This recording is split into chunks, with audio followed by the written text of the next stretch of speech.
Some doors remain closed not to be opened, but to keep what lies beyond from coming through.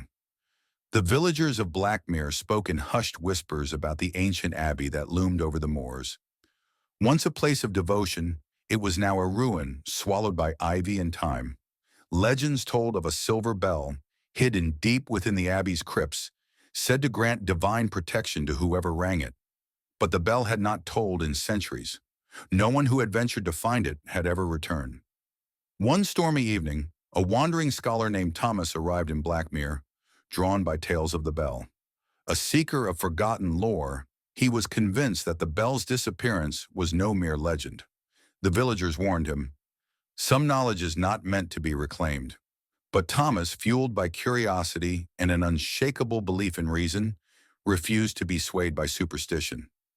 As the storm raged outside, an old woman, wrapped in tattered shawls, took pity on Thomas. She whispered of an iron door beneath the abbey, locked for centuries. It does not open with a key, she muttered. Only those who listen may enter. Before Thomas could ask more, she faded into the night.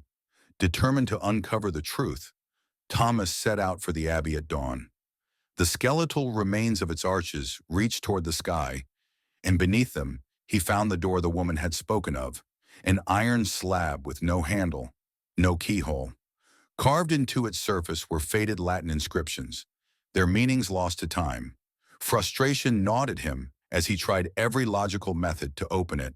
He pressed against it, searched for hidden levers, even traced the Latin letters with his fingers, hoping for some hidden mechanism. But the door remained sealed. As he stood in silence, defeated, he noticed something strange. The wind had ceased. The air was still, yet he heard something. A faint, almost imperceptible ringing, like the echo of a distant chime. The words of the old woman resurfaced in his mind. Only those who listen may enter. Closing his eyes, Thomas focused on the sound. It was not coming from the door, nor from the ruins above. It resonated from within him, an eerie harmony in his chest, as if his own breath carried the echo.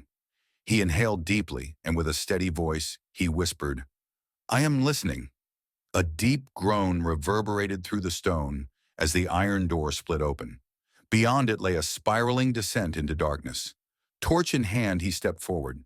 The air was damp, heavy with the scent of ancient dust and forgotten prayers. As he descended, the ringing grew clearer. It was no longer distant. It was waiting.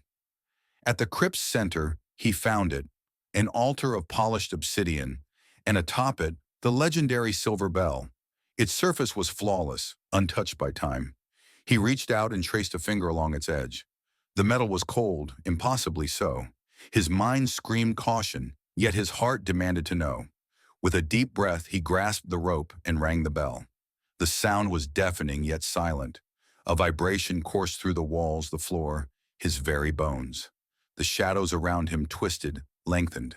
A gust of air, though there was no wind, extinguished his torch. He was no longer alone. A voice deep and sorrowful filled the chamber. You have listened, but you did not understand. The echoes of the bell carried through the ruins, reaching the village below. The villagers, hearing its call for the first time in centuries, fell to their knees in dread. They knew what Thomas did not. Blackmere had once been protected not by the bell, but by its silence. The next morning, the iron door was sealed once more. The bell never tolled again. And Thomas was never seen nor heard from again.